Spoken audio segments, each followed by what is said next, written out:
कल्पना आहे. बरेच दिवस ज्यावेळेस आम्हाला पुन्हा एकदा जनतेने निवडून दिल्यानंतर वेगवेगळे विभाग सांभाळत असताना आता AI चा वापर तुम्हाला सगळ्यांना माहिती आहे. तुमच्याही क्षेत्रामध्ये AI चा वापर कर. आता कुठलंही जगात असं क्षेत्र राहिलेलं नाही की त्याच्यामध्ये AI चा वापर होत नाही. आणि आता ॲग्रिकल्चरमध्ये पण मोठ्या प्रमाणावर ते सुरू झालेलं आहे. त्याकरता आपण देशातल्या वेगवेगळ्या संस्था कंपन्या यांना सगळ्यांना बोलवलेलं होतं. त्यात प्रत्येकाने आपलं आपलं म्हणणं मांडण्याचा प्रयत्न केला. आपण ज्युरी नेमलेले होते आणि मग त्याच्यातनं 150 वेगवेगळ्याचं सिलेक्शन इथं झालेलं आहे. त्याच्यात 60% महाराष्ट्रातले आहेत आणि 40% भारतातले, विशेषतः कर्नाटक, तामिळनाडू, काही जम्मू काश्मीरचे पण आहेत.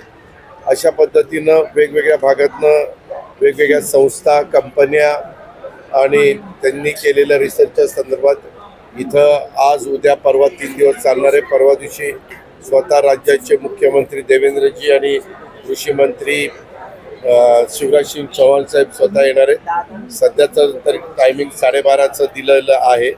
त्याच्यावर समारोपाचा एक कार्यक्रम तिथं 12:30ला होईल आणि बक्षिसं पण आम्ही 16 ठेवलेली आहेत.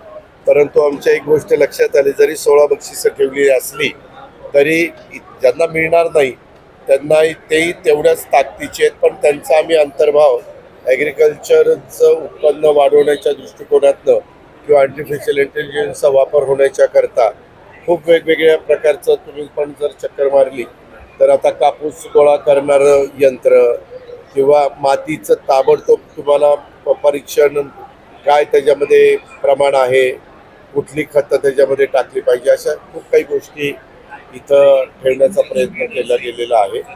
आज पहिला दिवस आहे, सुरुवात आहे आणि कृषी खात्याने खूप चांगलं काम केलं आहे. आमचे कलेक्टर श्रीयुत डुडी यांनी चांगलं काम केलं आहे. सगळ्यांचं सहकार्य लाभलं. मध्ये कृषी मंत्र्यांनी त्यांच्या डिपार्टमेंटच्या काही लोक संपावर गेलेले होते, ते पण आता तोडगा निघालेला आहे. ते पण आज आता कामावर हजर झालेले आहेत. अशा सगळ्या गोष्टीचा